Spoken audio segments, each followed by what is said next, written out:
আজকে সোজাসুজি স্বর্ণালী শুরু করব ঠিক আজ থেকে প্রায় 1.5 বছর আগের ঘটনাক্রম আরও একবার মনে করিয়ে দেওয়ার জন্য। কি সেই ঘটনাক্রম ছিল?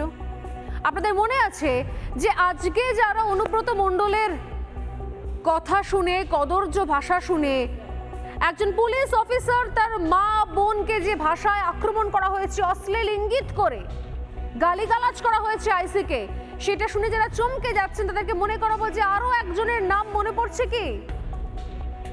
শাহজাহান। সন্দেশখালীর শাহজাহান। শাহজাহান এবং শাহজাহানের গ্যাংয়ের কি কীর্তিকলাপ ছিল মনে পড়ছে একটু হলেও? সেই সময় সন্দেশখালীর মেয়েরা সহ্য করতে করতে প্রতিবাদে গর্জে উঠেছিলেন, প্রতিরোধ গড়ে তুলেছিলেন, প্রতিবাদ করেছিলেন, রাস্তায় নেমে এসেছিলেন এবং তারপর রিপাবলিক বাংলা তুলে ধরেছিল কি ভয়ঙ্কর তাদের নারকীয় অভিজ্ঞতার কথা। কি অভিজ্ঞতাগুলো নিয়ে দিনের পর দিন তাদেরকে চলতে হয়, শাহজাহানের এই গোষ্ঠীর কাছ থেকে কি ধরনের হুমকি পেতে হয় প্রতিদিন।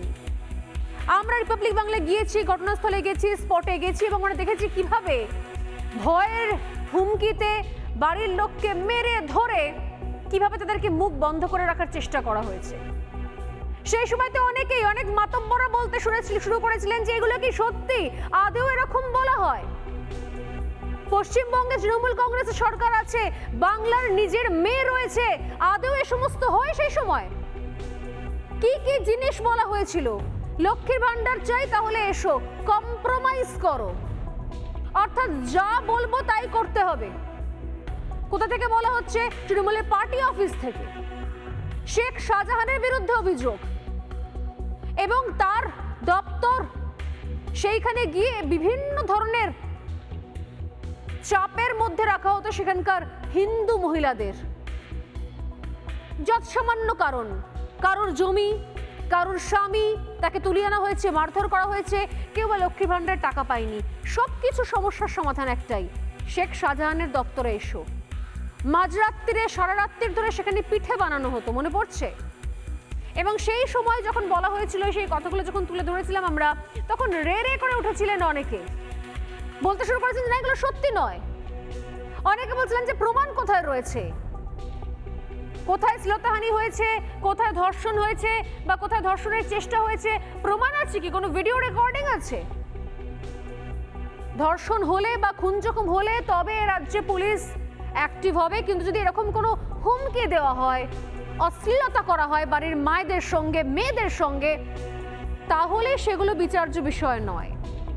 যখন সেগুলো নিয়ে যখন প্রশ্ন করা হয়েছিল তখন বারবার করে বলা হচ্ছিল কি যেগুলো নাকি নাটক, সব বহিরাগত। তারা রিপাবলিক বাংলায় এসে বলেছিলেন যে তাদের কাগজপত্র রয়েছে, জমি, বাড়ি, আধার কার্ড, সবকিছুর কাগজ রয়েছে, তারা কি করে বহিরাগত? মুখ্যমন্ত্রী এসে বলে দিন। তারপর গঙ্গা দিয়ে অনেক জল বেরিয়ে গেছে, সন্দেশখালীর ঘাটেও অনেক বোট এসেছে, লেগেছে, অনেক নৌকা জেটি এসেছে গেছে, লোকসভা নির্বাচন হয়ে গিয়েছে, রেজাল্ট বেরিয়ে গেছে, এখন দুয়ারে বিধানসভা নির্বাচন। এবং সেই নির্বাচনে আপনারা জানেন যে বসিরহাট লোকসভা কেন্দ্রে নিঃসন্দেহে সেখানকার প্রার্থী রেখা পাত্র হেরেছিলেন, কিন্তু সন্দেশখালী বিধানসভা থেকে লিড নিয়েছিলেন তিনি। আজ যখন একের পর এক ঘটনা ঘটছে, একের পর এক ঘটনা ঘটছে, কোথাও কেউ সোদপুরে মধুচক্র, হাওড়াতে মধুচক্র কাণ্ড থেকে শুরু করে বিভিন্ন জায়গাতে যখন মন্তব্য আসছে, এমনকি যখন অনুব্রত মণ্ডলের বাক্যবান, তার বক্তব্য যখন ভাইরাল হচ্ছে, সবাই শুনছে, তখন বুঝতে পারছে যে না, আসলে এটাই তৃণমূল কংগ্রেস কালচার বানিয়ে রেখেছিল বহু বছর ধরে। বাংলা নিজের মেয়েকে চায়, ভালো লাগে দেখতে শুনতে পোস্টারে, আর বাস্তবে বাংলার নিজের মেয়েরা প্রত্যেক মুহূর্তে অপমানিত, লাঞ্ছিত হচ্ছে। হাঁসখালি থেকে সন্দেশখালী, অভয়াকাণ্ড থেকে আরো অনেক ঘটনা, যে প্রান্তে যাবেন যেখানেই শুনবেন।